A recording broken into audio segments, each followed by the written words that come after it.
శ్రీ గురుభ్యో నమ. శ్రీ సమర్థ సద్గురు దర్బారు సాయినాథాయ నమ. దైవం మానుష రూపేణ. అధ్యాయం 1. శ్రీ సద్గురు దర్గాస్వామి వారి జీవితము పూర్వభాగము. ఆంధ్ర రాష్ట్రంలో రాయలసీమ ప్రాంతం ఒకప్పుడు రతనాల సీమ, నేడు యోగి రతనాల సీమ. ఈ ప్రాంతంలో ఎందరో మహనీయులు జన్మించి ఆయా కాలాలకు అనుగుణంగా ధార్మిక మార్గ ప్రబోధం చేసి ప్రజలను సంస్కరించి సరైన మార్గంలో నడిపారు. వీరిలో శ్రీ పోతులూరి వీరబ్రహ్మేంద్ర స్వామి, బమ్మెర పోతనామాత్యులు, కడప అవధూతేంద్ర స్వామి, తాటిపర్తి నారాయణ అవధూత, కల్లూరు అవధూత రామిరెడ్డి తాత, కాసిరెడ్డి నాయన, అన్నమయ్య, శ్రీ కృష్ణయ్య స్వామి ప్రొద్దుటూరు మొదలైన వారు కొందరు. కొంతమంది కేవలం తత్వబోధ చేశారు, కొందరు గుళ్ళు గోపురాలు కట్టించినారు, జీర్ణోద్ధరణ చేయించినారు, ఇంకొందరు యజ్ఞయాగాదులు చేయించినారు. ఒక్కొక్కరిది ఒక్కొక్క మార్గం. ఎవరిది ఏ మార్గమైనా ధర్మరక్షణ, ఆర్తజన పరిరక్షణ, సంఘ సంస్కరణ వారి లక్ష్యం. ఈ కోవకు చెందిన వారే శ్రీ సద్గురు దర్గాస్వామి. వీరు గృహస్థ ధర్మంలో ఉండి ఎందరో గృహస్థులను, ఆర్తులు, జిజ్ఞాసువులను సరైన మార్గంలో నడిపిస్తున్నారు. ఇది వీరి స్ఫూర్తిదాయకమైన జీవితగాథ. కడప జిల్లా ప్రొద్దుటూరు మండలం గోపాయపాళెం గ్రామంలో గంగిశెట్టి పెద్ద చలమయ్య, సుబ్బమ్మ అనే పుణ్యదంపతులకు 3 కుమారులు. వారు వరుసగా వెంకట సుబ్బయ్య, సంజీవయ్య, సత్యనారాయణ. వారిలో ప్రథముడైన వెంకట సుబ్బయ్య మన కథానాయకుడు. వీరే తర్వాతి కాలంలో దర్గాస్వామిగా ప్రపంచానికి సుపరిచితులు. వీరు జూలై 6వ తేదీ 1931 సంవత్సరంలో జన్మించారు. తెలుగు పంచాంగం ప్రకారం ప్రజోత్పత్తి నామ సంవత్సర అధిక ఆషాఢ బహుళ షష్ఠి సోమవారం వారి జననకాలం. స్వామి జన్మ నక్షత్రం ఉత్తరాభాద్ర మొదటి పాదం. వారిది మీనరాశి, మకర లగ్నం. వీరిది నందీశ్వరుని అంశ. వ్యవహారంలో వీరిని సుబ్బరాయుడు గారు అని పిలిచేవారు. స్వామివారి మొదటి గురువు వారి తల్లి. ఆమె శిక్షణలో వారు 5వ సంవత్సరం వచ్చేటప్పటికే సూర్యాష్టకం, ఆంజనేయ స్తోత్రం, శివస్తోత్రం, లక్ష్మీ రాజేశ్వరి స్తోత్రం, రామాయణ భారత భాగవతాదులు, నారాయణ శతకం నేర్చుకున్నారు. దర్గాస్వామి అమ్మగారు ఉదయం 5 గంటలకే స్వామిని నిద్రలేపి స్వామి చేత ప్రార్థన చేయించేవారు. స్వామి ఉదయమే నదికి వెళ్ళి స్నానం చేసి ఇసుకతో శివలింగం చేసి అర్చించి అనంతరం నదిలో నిమజ్జనం చేసి వచ్చేవారు. సాయంత్రం పూట ఒక కాయకు సూదితో కన్నం పెట్టి అందులో గుజ్జు తీసివేసి వత్తి పెట్టి నూనె పోసి దీపం వెలిగించి ఆ దీపం మీదుగా ఆంజనేయ స్వామిని చూస్తూ ధ్యానం చేసేవారు. అలా చేస్తే వాళ్ళ అమ్మగారు రోజు ఒక గోధుమ రొట్టె, నెయ్యి పెడతానని చెప్పేవారు. చిన్నప్పుడు వాటి మీద ఇష్టం వల్ల స్వామి అలా చేయడం మొదలుపెట్టారు. స్వామి జన్మించింది పెద్దశెట్టిపల్లెలో, పెరిగింది గోపాయపాళెంలో. పెరిగిన గ్రామంలోనే ప్రాథమిక విద్యను పూర్తి చేశారు. సత్యహరిశ్చంద్ర నాటకం అప్పటికే చూశారు. 1939 నుండి విద్యాభ్యాసం ప్రొద్దుటూరులో సాగింది. స్వామి 1947వ సంవత్సరంలో ఎస్ఎస్ఎల్సి పాస్ అయి అదే సంవత్సరంలో మద్రాసు పచ్చయ్యప్ప కళాశాలలో ఎఫ్ఏ ఫ్యాకల్టీ ఆఫ్ ఆర్ట్స్, ఇప్పటి ఇంటర్మీడియట్కు సమానం, చేరి మొదటి సంవత్సరం పూర్తి చేశారు. కళాశాలలో చదివేటప్పుడు రోజు నుదుట కుంకుమ బొట్టు పెట్టుకొని అమ్మవారి పూజ చేసుకుని వెళ్ళేవారు. కళాశాలలో వీరిని కోమటి బ్రాహ్మణుడు అని ఆప్యాయంగా పిలిచేవారు. చిన్నతనంలో స్వామి వద్ద ఒక సాయిబాబా పటం ఉండేది. ఆ పటం పైన బ్రహ్మ, విష్ణు, మహేశ్వరుల బొమ్మలు ఉండేవి. స్వామి ఆ పటాన్ని తదేకంగా చూస్తుండేవారు. ఆయనకేమైనా కావలసి వస్తే మట్టితో సూదులు చేసేవారు. వాటితో సాయిని సాధించి సంపాదించుకునేవారు. స్వామివారికి విద్యార్థి దశలో ఒక సాధువు తారసపడి దగ్గరకు పిలిచి, నీకు ఒక గుర్రమో, ఒక ఖడ్గమో, ఒక వజ్రం ఇస్తాను, అవి నీకు మేలు చేస్తాయి అని చెప్పారు. స్వామికి అప్పటికి ఆ మాటల అర్థం కాలేదు. గుర్రం అంటే మనస్సని, ఖడ్గం అంటే వైరాగ్యమని, వజ్రం అంటే ప్రకాశిస్తున్న ఆత్మజ్యోతి అని, మనస్సుని, ఇంద్రియాలను ఖడ్గంతో ఖండించినచో శుద్ధ చైతన్య రూపమైన ఆత్మ అనే వజ్రం ప్రకాశిస్తుంది అని తరువాతి కాలంలో తెలుసుకున్నారు. ఆ స్థాయికి చేరిన వారు ఇతరుల మనస్సులలోని విషయాలను, కష్టనష్టాలను గమనించి వారి బాధలను తొలగించగల తపశ్శక్తి సంపన్నులై ఉంటారు. ఆ శక్తి సామర్థ్యాలు మన దర్గాస్వామికి సంపూర్ణంగా ఉన్నాయని ఎందరో భక్తుల ప్రత్యక్ష అనుభవం. ఈ విధంగా దర్గాస్వామి గారి బాల్యము, విద్యాభ్యాసము గడిచినాయి. 1951 ప్రాంతంలో స్వామివారికి హంపి క్షేత్రంలో తుంగభద్రా నదిపై కడుతున్న భద్రావతి ఆనకట్ట ప్రాజెక్టులో సూపర్వైజర్గా ప్రభుత్వోద్యోగం వచ్చింది. స్వామివారు అక్కడ ఉన్న ఆంజనేయ స్వామి పూజ చేస్తూ ధ్యానంలో గంటల తరబడి నిమగ్నులైనందువలన ఆఫీసుకు సకాలంలో వెళ్ళలేకపోయేవారు. అయినప్పటికీ పై అధికారులు స్వామిని ఏమీ అనకుండా మర్యాదగా చూసేవారు. ఇది అలా ఉండగా ఒకరోజు స్వామి తన 2 స్నేహితులతో వెళుతుంటే ఒక పెద్ద సర్పం వారిని అడ్డగించింది. స్వామి, నాలో నీలో అందరిలో ఉన్న పరమాత్మ ఎందుకు అడ్డగిస్తున్నావు అని అడిగారు. ఆ సర్పం దారి నుండి తప్పుకోక అలానే ఉండేసరికి స్వామికి తను వేసుకున్న బెల్టు, బూట్లు, చొక్కా ఒక్కొక్కటి తీసేసిన తర్వాత ఆ సర్పం వెళ్ళిపోయింది. తర్వాత ధ్యానం చేసుకుంటుంటే స్వామి అంతర్వాణి, ఇది నీ స్థానం కాదు, నువ్వు వెళ్ళిపో అని చెబుతోంది. స్వామి ఎక్కడో చెప్పమంటే మరలా అంతర్వాణి, ఉద్యోగానికి రాజీనామా ఇచ్చి మీ ఊరికి వెళ్ళు, త్వరలో తగిన ఉద్యోగం ఇస్తాము అని చెప్పింది. అంతర్వాణి ప్రకారం స్వామివారు ఉద్యోగానికి రాజీనామా చేసి ప్రొద్దుటూరు చేరుకున్నారు. ప్రొద్దుటూరు వచ్చాక స్వామి తల్లిదండ్రులు స్వామికి వివాహం చేయాలని నీలకంఠరావుపేట వాస్తవ్యులు శ్రీ కొణిజేటి అనంతయ్య గారి కుమార్తె రంగనాయకమ్మ గారిని చూశారు. నీలకంఠరావుపేట వాస్తవ్యులు శ్రీ కొణిజేటి అనంతయ్య, సుబ్బమ్మ గార్లది సంపన్న వైశ్య కుటుంబం. వీరు చాలా కాలం సంతానం లేక ఎన్నో పుణ్యక్షేత్రాలను దర్శించి సేవించి తుదకు పండరీ క్షేత్రం వెళ్లి శ్రీ పాండురంగస్వామిని కొంతకాలం సేవించారు. తత్ఫలితంగా 1935 సంవత్సరంలో శ్రావణ మాసంలో ఆఖరి శనివారం నాడు ఒక ఆడబిడ్డ జన్మించింది.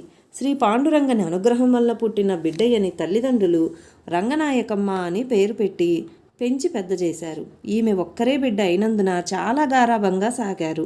ప్రాథమిక విద్యను చెప్పించారు. రంగనాయకమ్మ బాల్యం నీలకంఠరావుపేటలో గడిచింది.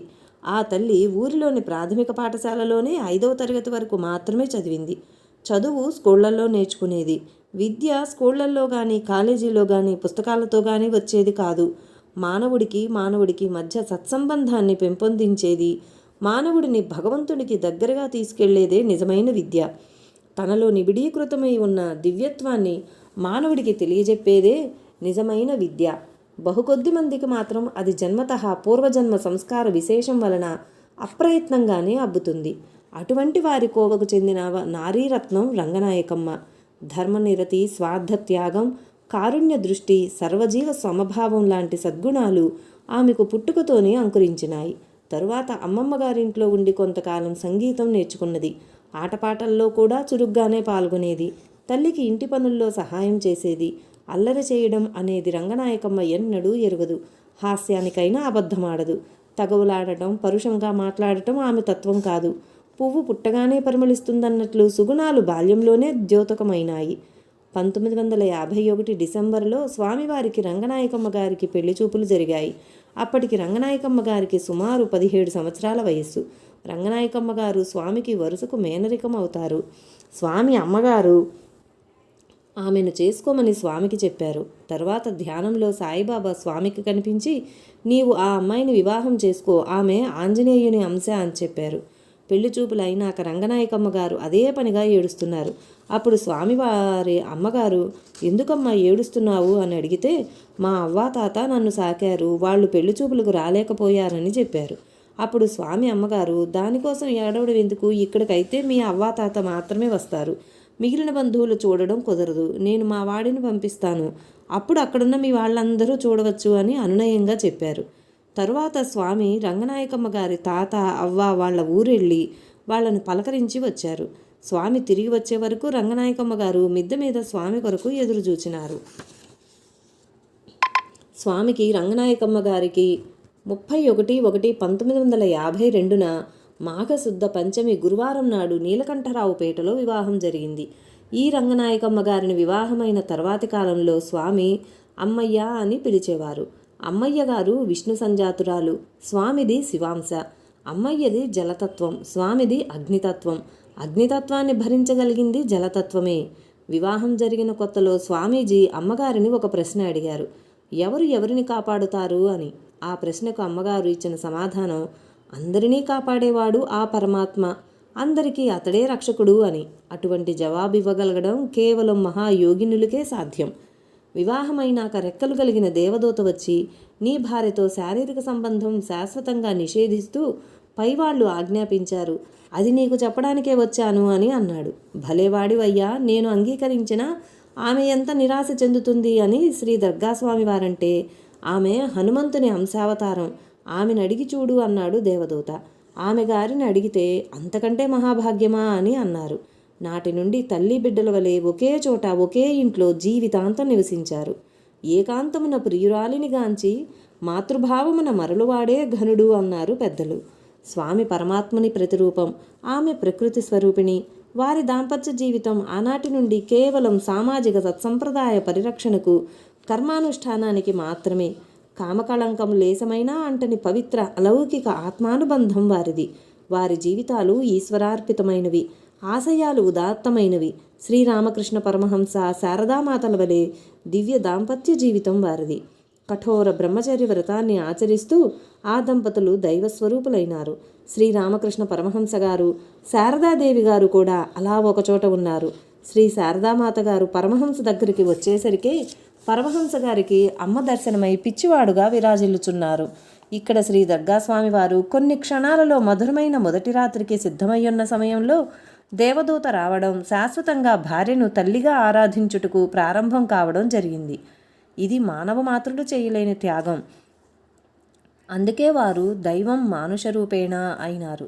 వివాహానంతరం అమ్మయ్య గారు ప్రొద్దుటూరులో అత్తవారింట్లో ఉండేవారు. ఒక రాత్రి వెన్నెలలో మేడ మీద కుటుంబ సభ్యులందరూ కూర్చుని ఉండగా స్వామివారి తండ్రి గారు తమ్ముని వివాహం ఎప్పుడు అని ప్రశ్నించగా స్వామి 7 రోజుల్లో జరుగుతుందని చెప్పారు. అప్పటికింకా వివాహ సంబంధం ఏదీ కుదరలేదు. స్వామి చెప్పిన విధంగానే 7 రోజుల్లో వివాహం జరిగింది. వివాహ సందర్భంగా ఇంట్లో శ్రీ సత్యనారాయణ స్వామి వ్రతం జరిగింది. వ్రతం పూర్తయిన తర్వాత అమ్మయ్య గారు స్మృతి తప్పి పడిపోయినారు. డాక్టర్ను పిలిపించగా ఆయన వచ్చి పరీక్షించి ఆమె మరణించిందని చెప్పి వెళ్ళిపోయారు. అప్పుడు స్వామి అమ్మయ్య శరీరాన్ని భుజంపై వేసుకుని వ్రతం జరిగిన స్థలంలో కూర్చుని నిశ్చల మనస్సుతో పరమాత్మను ప్రార్థించగా మరునాడు 4 గంటలకు ఆమె స్పృహలోకి వచ్చింది. ఆ తర్వాత క్రమేణా కొద్ది రోజులలో మామూలు స్థితికి చేరుకున్నది. లోక కళ్యాణం కొరకు అమ్మయ్య ద్వారా జరగవలసిన పనులు చాలా ఉన్నందువలన స్వామి ఆమెను మరలా భువికి రప్పించారు. ఈ అద్భుత కార్యం స్వామివారి తపశ్శక్తి, దీక్ష, భగవద్భక్తి వలన మాత్రమే సాధ్యమైంది. స్వామివారి తండ్రి గారు లక్షాధికారి. వారికి బంగారం అంగడి ఉండేది. వివాహమైనాక స్వామి కొంతకాలం వారి తండ్రి గారి అంగడిలో పనిచేసినారు.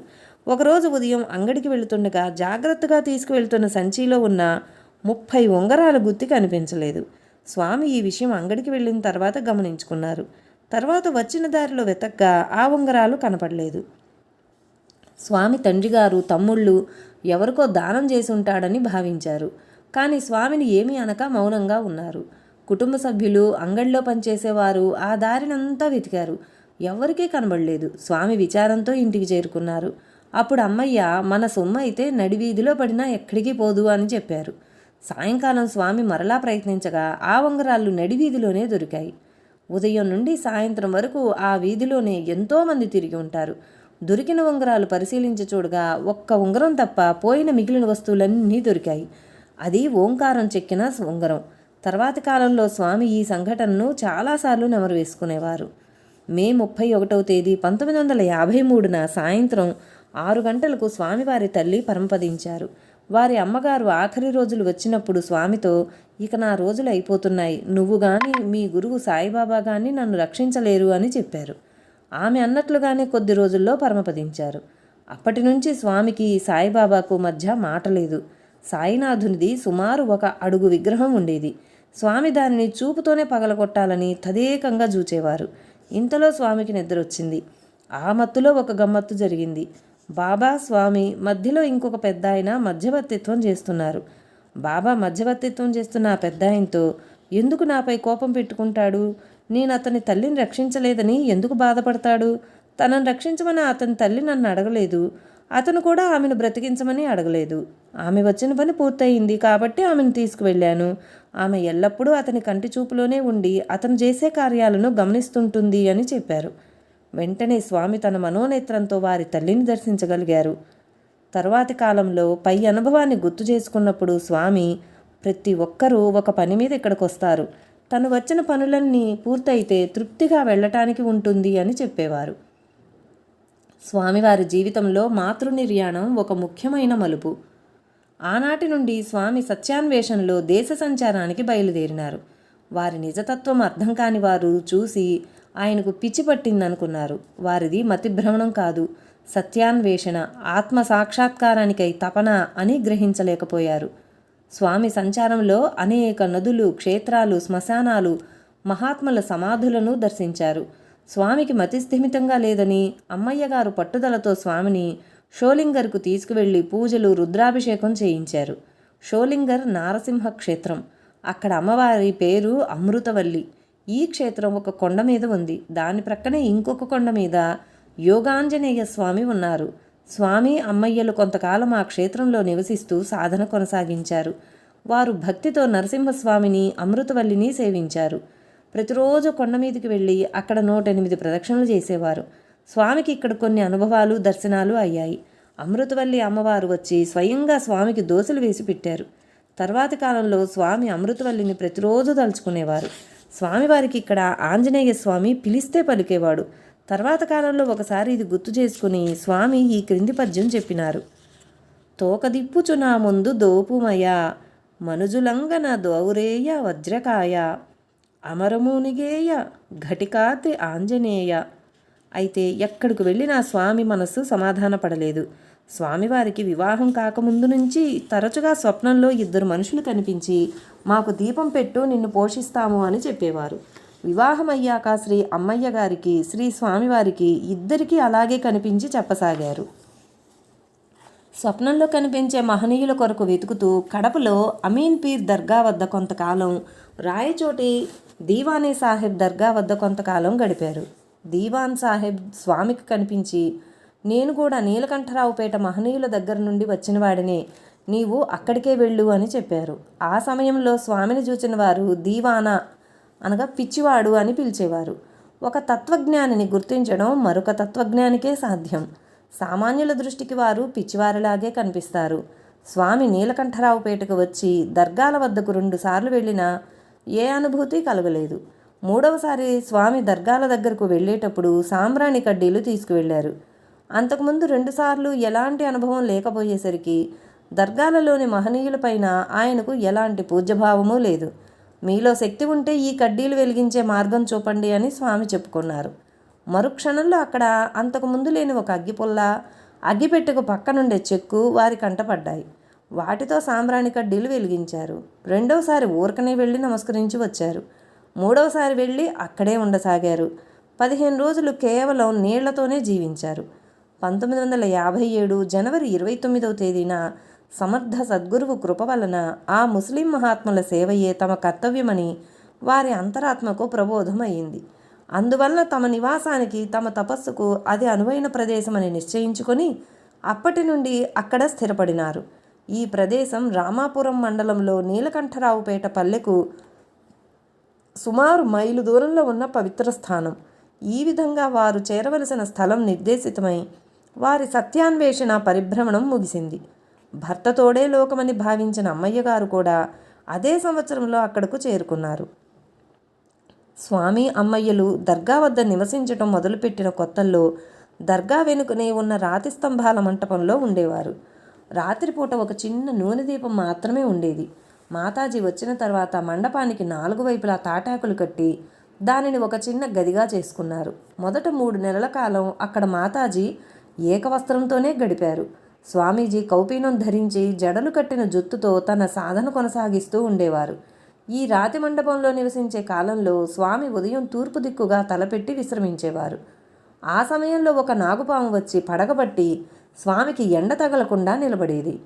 స్వామివారు తమ ఆశ్రమానికి దర్బార్ నగరము అని పేరు పెట్టారు. నీలకంఠరావుపేట గ్రామంలో సుమారు 500 గడపలుంటాయి.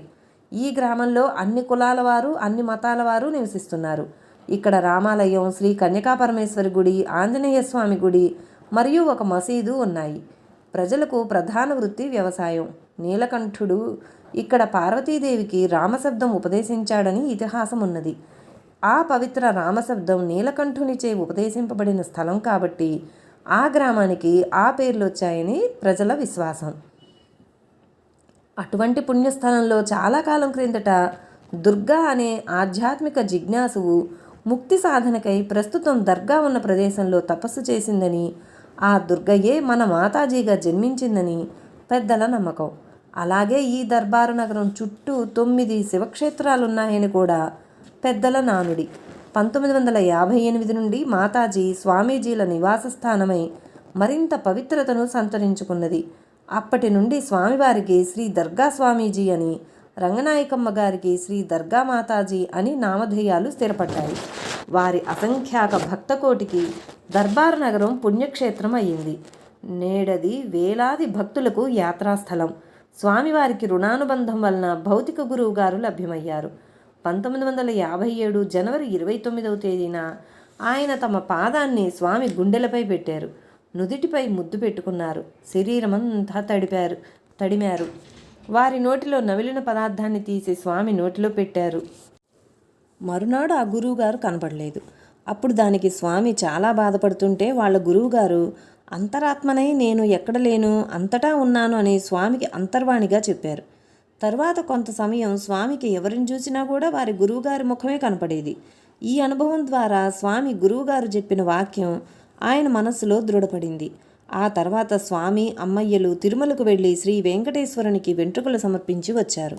స్వామి గురువుగారు ఉర్దూలో వ్రాసిన 6 ఆకులు ఇచ్చారు. అవి అరిషడ్వర్గాలకు సంకేతం. అమ్మయ్య ఒక సందర్భంలో భక్తులతో మాట్లాడుతూ, స్వామికి వారి గురువు దగ్గర ఒక్కరోజు మాత్రమే ఉండగలిగే అవకాశం కలిగింది. మనం చాలా అదృష్టవంతులం. స్వామితో ఎక్కువసేపు ఉండగలిగే అవకాశం భగవంతుడిచ్చాడు. ఆ అవకాశాన్ని మనం సద్వినియోగం చేసుకుందుముగాక అని జాగరూకపరిచారు.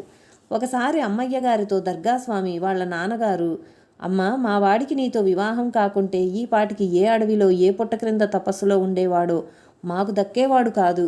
1948లో గాంధీ మహాత్ముడు మరణించినప్పుడు మహాత్ముల జీవితాల గురించి ఆలోచిస్తూ శ్మశానాలలోనే గడిపేవాడు అని చెప్పారు.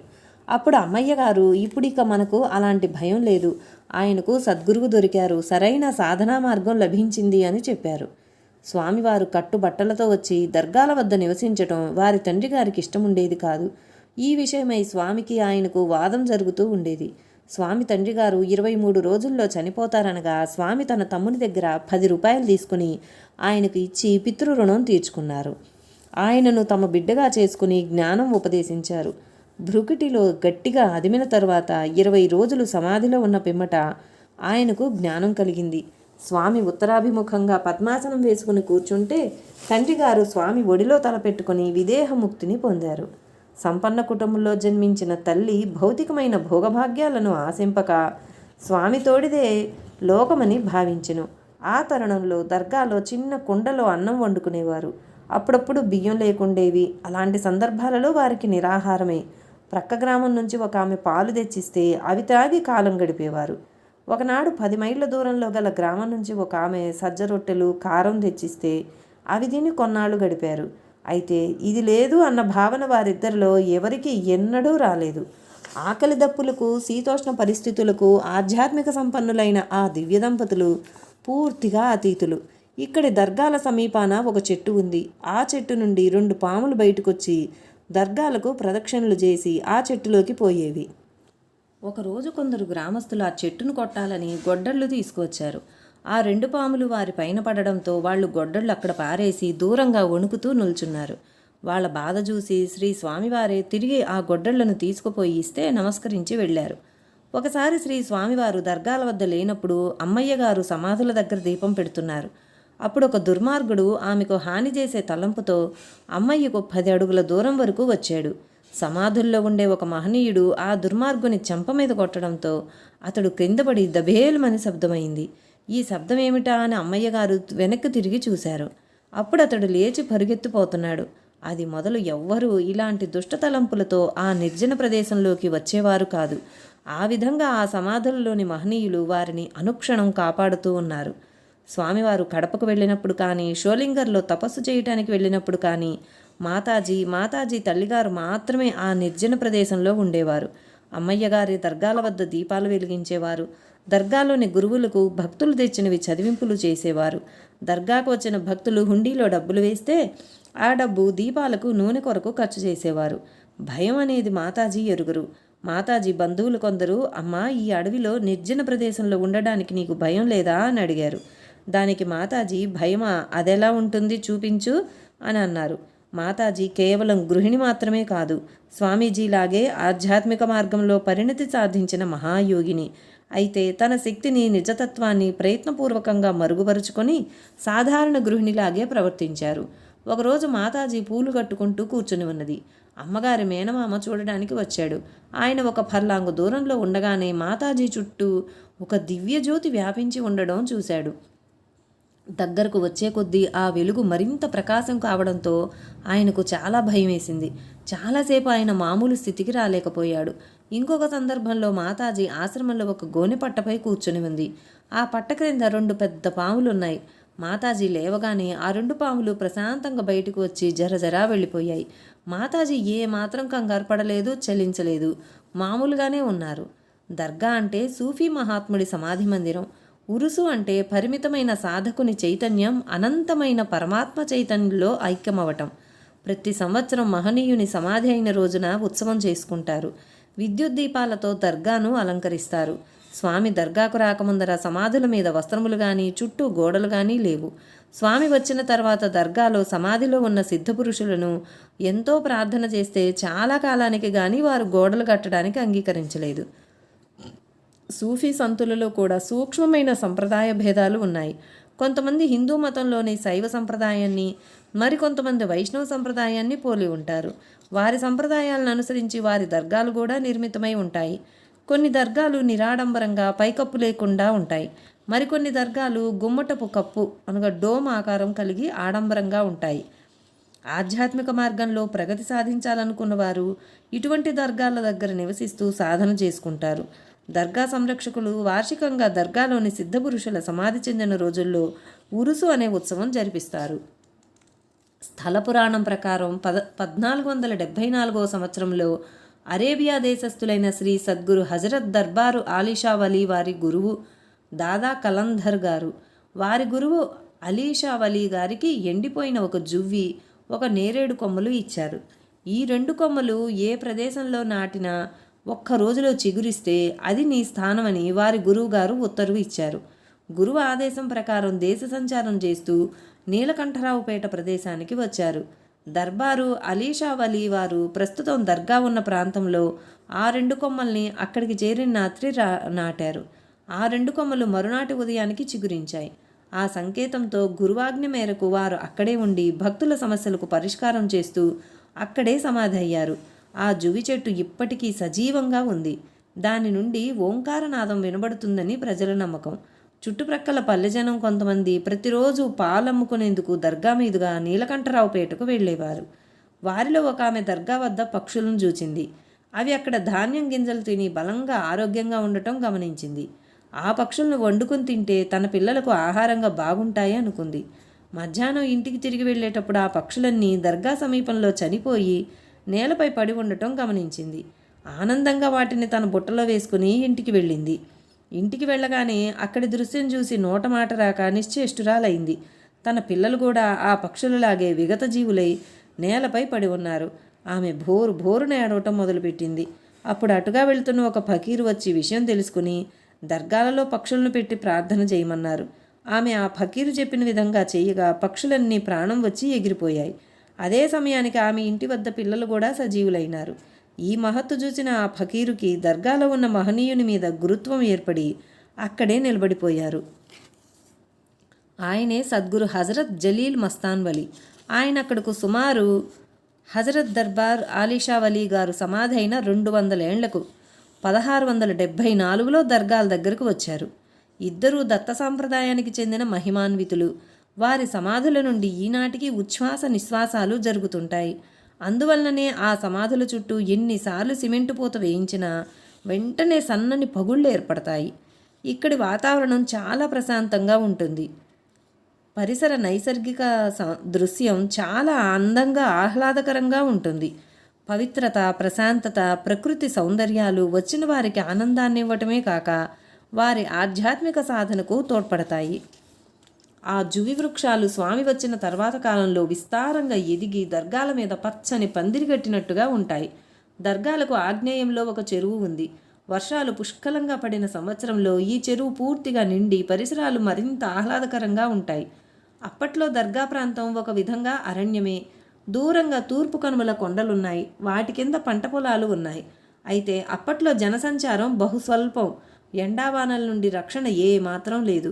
అప్పుడప్పుడు విషజంతువులు కనబడుతూ ఉండేవి. దర్గా వద్దకు వచ్చాక స్వామి అమ్మయ్యలు ఇద్దరూ తీవ్రమైన సాధన చేశారు. ఈ దర్గాకు, దర్గా మహత్తునకు సంబంధించి ప్రచారంలో ఉన్న ఐతిహ్యాలు. స్వామి అమ్మయ్యలు దర్గా వద్ద స్థిరపడటానికి కొద్ది కాలం ముందు జరిగిన సంఘటన ఇది. దర్గా ప్రక్కగా ఒక కాలిబాట ఉండేది. ఈ కాలిబాట గుండా ప్రజలు నీలకంఠరావుపేట నుండి వచ్చిపోతుండేవారు. ఒకసారి నీలకంఠరావుపేటలో ఒక ఆయన రామాపురం నుండి దర్గా మీదుగా వస్తుండగా ఒక ఆజానుబాహువు పొడవైన వృద్ధుడు దర్గా వద్ద కనబడి నీలకంఠరావుపేట గ్రామం దాకా తోడొచ్చినాడు.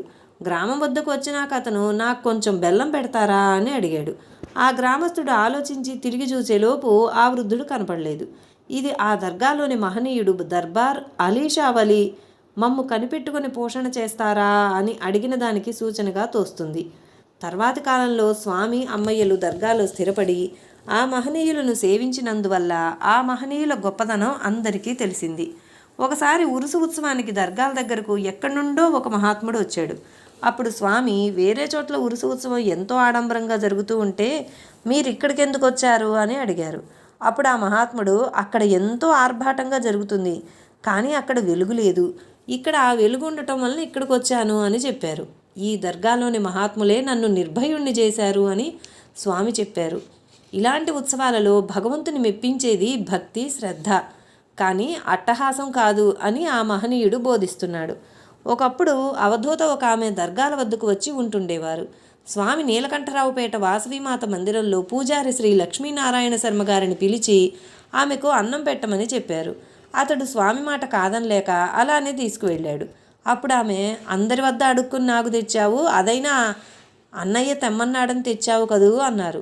అతడు స్వామి వద్దకు వెళ్ళి ఈ విషయం చెప్పగా, ఆమె అన్న దాంట్లో తప్పేమీ లేదు, నీవు పూజారివి, అందరి వద్ద అడిగి తీసుకుంటూ ఉంటావు, అలానే నేను చెప్పడం వల్లనే కదా నీవు ఆమె వద్దకు పోయావు, లేకుంటే వెళ్ళేవాడివి కాదు కదా అన్నారు. ఈ విధంగా దర్గా వద్ద స్వామి స్థిరపడి సమాధులను సేవిస్తుంటే హిందువులు వచ్చి ముస్లిం సమాధులను సేవించడం అక్కడి ముస్లింలకు గిట్టలేదు. అందుచేత ఒకసారి ఆ ముస్లింలు రాత్రి సమయంలో వచ్చి శ్రీ స్వామివారిని మంచంతో సహా ఎత్తుకుపోయారు. శ్రీ స్వామివారు నవ్వుకుంటూ సమాధుల్లో ఉండేవారికి ఏది ఇష్టమైతే అదే జరుగుతుందని తలిచారు. ఆ ముస్లింలకు పాములు తమపై పడ్డట్టు అనుభవం కలగడంతో తిరిగి మంచంతో సహా శ్రీ స్వామివారిని తెచ్చి సమాధుల చెంత చేర్చారు. ఒకసారి ఒక మంత్రగాడు దర్గాల వద్దకు వచ్చి స్వామి చేతి మీద సర్పంతో కాటు వేయించాడు. స్వామి స్పృహ తప్పి పడిపోయారు. అతడు గర్వంతో చుట్టుప్రక్కల ఉన్న ఓళ్ల నుండి వెళుతూ తనకు ఎదురుపడ్డ వాళ్లతో, నేను స్వామిని పడగొట్టేశాను, ఇక ఆయన లేవరు అని గర్వంగా చెప్పుకుంటూ వెళ్ళిపోయాడు. అది విన్నవారు ఆత్రంగా స్వామిని చూడ్డానికి దర్గాల వద్దకు వెళ్ళేటప్పటికీ స్వామి దర్జాగా కాలు మీద కాలు వేసుకొని మాట్లాడుతూ ఉన్నారు. ఆ మంత్రగాడు స్వామిని ఏమీ చేయలేకపోయాడు. దర్గాలో ప్రతి సంవత్సరం ఫాల్గుణ పౌర్ణమి నాడు దర్గాలోని సిద్ధపురుషులకు 3 రోజుల పాటు ఉరుసు ఉత్సవం జరుగుతుంది. దీనికి కుల, మత, భాష, ధనిక, బీద తేడాలు లేకుండా భక్తులు అధిక సంఖ్యలో వస్తారు. 1959వ సంవత్సరంలో జరిగిన ఉరుసుకు భక్తులు అసంఖ్యాకంగా హాజరైనారు. ఆ ఉరుసు ద్వారా స్వామివారికి చాలా డబ్బు వచ్చి ఉంటుందని నీలకంఠరావుపేటలోని ముస్లింలు కొందరు భావించారు. ఆయన హిందువు, ముస్లిం కాదు.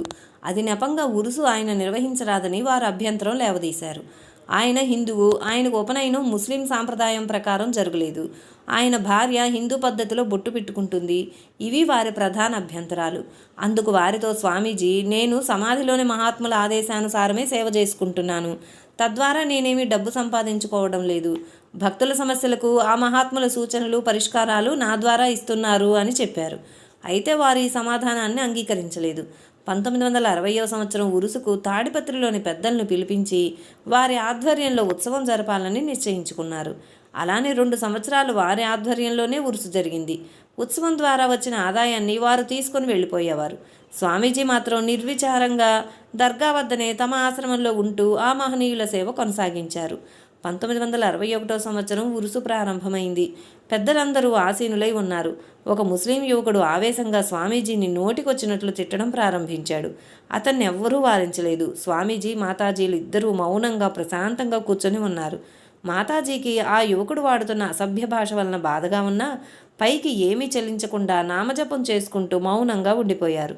ఉన్నట్లుండి ఆ యువకుడు ఎవరో వెనుక నుంచి తనను బలంగా కాలుతో తన్నినట్లు కింద పడి మూర్చపోయాడు. అందరూ భయపడ్డారు. అక్కడున్న పెద్దలు ఎంత ప్రయత్నించినా ఆ యువకుడికి స్పృహ తెప్పించలేకపోయారు. అప్పుడు వారికి జ్ఞానోదయమైంది. తమ తప్పు తెలుసుకున్నారు. ఆ యువకుడిని కరుణించవలసిందని స్వామివారిని ప్రార్థించారు. స్వామీజీ వారితో, నాదేమీ లేదు, దర్గాలోని మహాత్ములు ప్రార్థించండి అన్నారు. వారు అలాగే చేశారు. అప్పుడు ఆ యువకునికి స్పృహ వచ్చింది. సమాధిలో ఉన్న హజరత్ దర్బార్ ఆలీషావలి వారు నన్ను వెనుక నుంచి బలంగా తన్నడం వలన నేను కింద పడి స్పృహ కోల్పోయాను అని చెప్పుకున్నాడు. ఆనాటి నుండి నేటి వరకు ఆ ఉరుసును స్వామివారే జరిపిస్తున్నారు.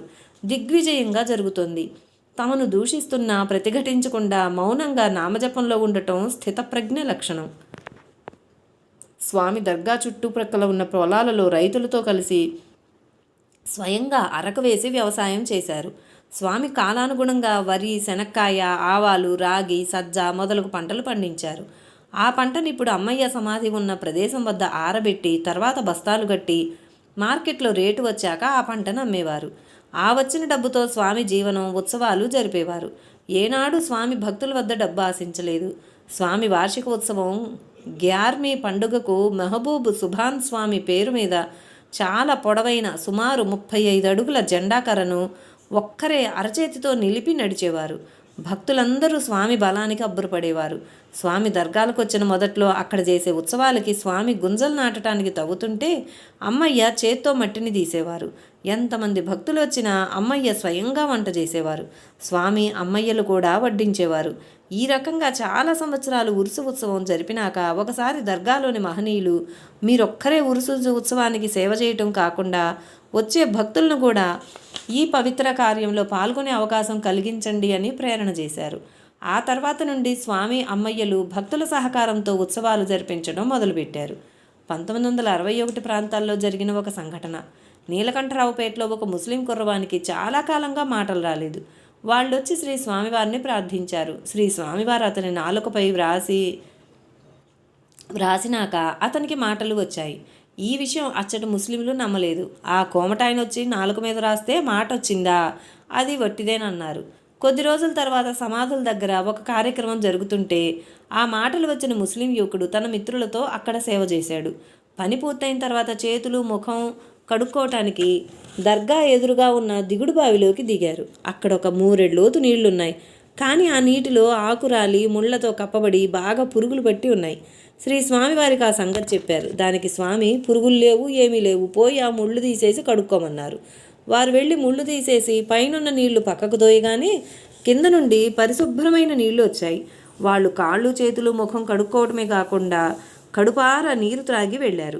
ఈ జరిగిన అనుభవాల దృష్ట్యా తర్వాతి కాలంలో స్వామి దర్గా ఉన్న భూమి సమీపంలో ఆశ్రమానికి కొంత భూమి కొనుగోలు చేసి పక్కాగా రిజిస్ట్రేషన్ చేయించినారు. ఆ భూమి కొనుగోలు చేయటానికి తలుపుల మల్లికార్జున్ అనే స్వామి భక్తుడు ఆ రోజుల్లో 300 రూపాయలు ఇచ్చినాడు. తర్వాత స్వామి చాలా కాలం కడప టౌన్లో ఉన్న తలుపుల మల్లికార్జున్ గారింట్లో భక్తులకు ప్రశ్న చెప్పారు. వారంలో కొన్ని రోజులు కడపలో ఉండి దర్గాకి వచ్చేవారు. స్వామి ఆశ్రమంలో లేని సమయంలో అమ్మయ్య గారు దర్గాలోని కార్యక్రమాలు యథావిధిగా నిర్వర్తించేవారు. తలుపుల మల్లికార్జున్ గారి భార్య పేరు అనసూయ. స్వామి ఈవిడి యందు చాలా వాత్సల్య భావనతో ఉండి అమ్మా అని సంబోధించేవారు. ఈ అధ్యాయంలో 1931లో స్వామివారు జన్మించిన తర్వాత వారి బాల్యము, విద్యాభ్యాసము, వివాహము, ఆధ్యాత్మిక సాధన వివరాలు గురించి తెలుసుకున్నాం. ఎన్నో ఆటుపోట్ల తర్వాత స్వామివారు సాధనలో ఉత్తీర్ణులై దర్గా వద్ద మహనీయుల సేవకు 1958లో స్థిరపడ్డారు. చాలామంది మహనీయులు ఏకాంతంగా దుర్గమ ప్రదేశాలలో ఏకాంతంగా నివసించటానికి ఇష్టపడతారు. కానీ దర్గా స్వామి తాము జ్ఞానాన్ని పొందిన తర్వాత కూడా తమను ఆశ్రయించిన వారిని సరైన మార్గంలో నడిపించి కాపాడుతున్నారు. ఒకనాడు ఇంగ్లీషు విద్య అభ్యసించిన దర్గాలోని గురువుల మాట ప్రకారం నిర్జనమైన అరణ్యంలో కట్టుకున్న భార్యతో కలిసి తపస్సు చేశారు. కట్టుకున్న భార్యను జీవితాంతం మాతృమూర్తిగా ఆరాధించారు. ఆశ్రయించి వచ్చిన భక్తులను సొంత బిడ్డల్లాగా కాపాడారు. తమకున్న ఆస్తి మొత్తాన్ని పరుల శ్రేయస్సుకు ఉపయోగించారు. స్వామి తమ జీవితం గురించి క్లుప్తంగా చెబుతూ భోగి, త్యాగి, యోగి అని ప్రస్తావించారు. ఈ అధ్యాయంలో చెప్పబడిందంతా దానికి ప్రతిరూపమే. ఓం శ్రీ సమర్థ సద్గురు దర్బారు సాయినాథాయ నమః.